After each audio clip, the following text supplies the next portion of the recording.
Yes, it's here. It's November, middle of November 2011. I'm Clive Richardson, Clive R. I'm proud author of Really Saying Something, Memoirs of a Soul Survivor, published by Bankhouse Books at £15.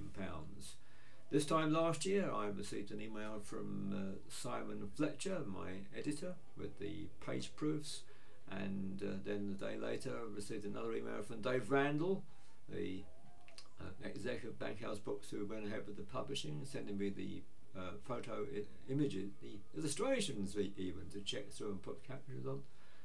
And I was able to report back to my commissioning editor Sharon Davis that all was rolling, and within a month, December the 23rd 2010, the book was published, and copy in my hands, and review copies going around the globe to those people kind enough to express interest.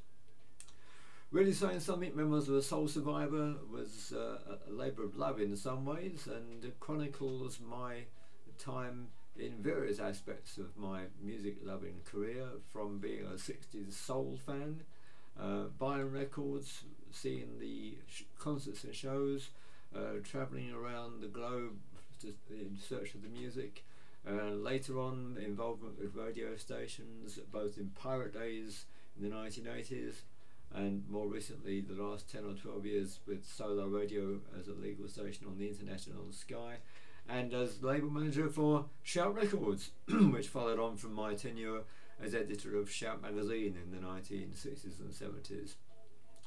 Well, the book talks about my starting out as a teenager, collecting records and discovering Motown and Stax as a teenager, going to local shops and finding records on the orange Parlophone label, the green Columbia label, the turquoise HMV label, and then later on the red and yellow Pi International label, and Sue Records, Guy Stevens label of the 1960s, and the Transact imports in London, encountering imported albums for the first time, seeing the concert and package shows at Village Granada, Dwayne Eddy, the Shirelles, Little Richard, Gene Vincent, Louis Modian, Bo Diddley, who else was at Louis Modian?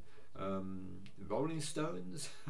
Yes, I saw the Stones live on stage, Bo Diddley as mentioned, and countless others around the years. I can Tina Turner at Wembley, James Brown at Walthamstow, James Brown at East Ham, James Brown at the Royal Albert Hall. Yeah, been there, done that. Then off to the States in the late 1970s. New York first, wasn't it, in about 76, courtesy of the late, what's the lady's name? It's awful when you forget somebody's name when you're trying to do a video interview. But there it was, and I'll come back to her shortly. In the meanwhile, it was off to New Orleans in 1979 with the Honky Tonkin trip in Leslie and Ken Stanford, the Honky Tonkin trips to New Orleans, followed by Nancy Covey and Louise Bailey with the festival tours trips, is the word I'm looking for. At some point I will remember the name of the lady I first stayed with in New York. It's gone from Bim Bam Boom magazine, Record Exchanger magazine, and all those marvellous doo-wop magazines of the 1960s. And I was pleased to stay and meet up with Paul Evans, the guy who had 7 little girls sitting in the backseat, also a massive doo-wop freak as well, as I sat in the house of my host in New York. On to New Orleans, back from New Orleans to London, to Solo Radio in the 1980s. First to JFM Radio, mustn't forget Brian Anthony, he gave me my break in radio. In 1980, Pirate Radio days, Crystal Palace, double shows with Terry Davis, then shows in Woolwich, in Crystal Palace, and then in Tulse Hill, and then to Solo Radio with Tony Monson and Keith Renton, my current directory colleagues on the station, along with Neville Ebanks, and it's all there.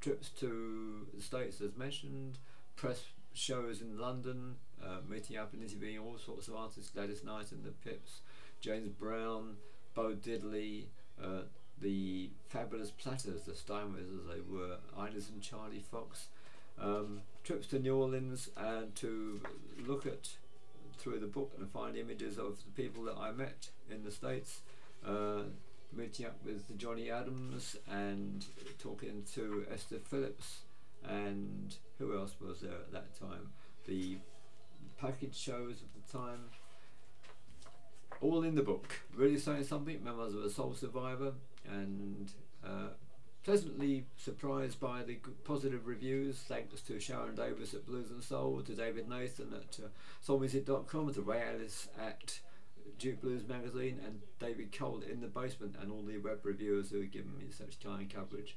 In stock now at Amazon as well. Really Saying Something, Memoirs of a Soul Survivor, Clive R, Bankhouse Books. Thanks for your continued support.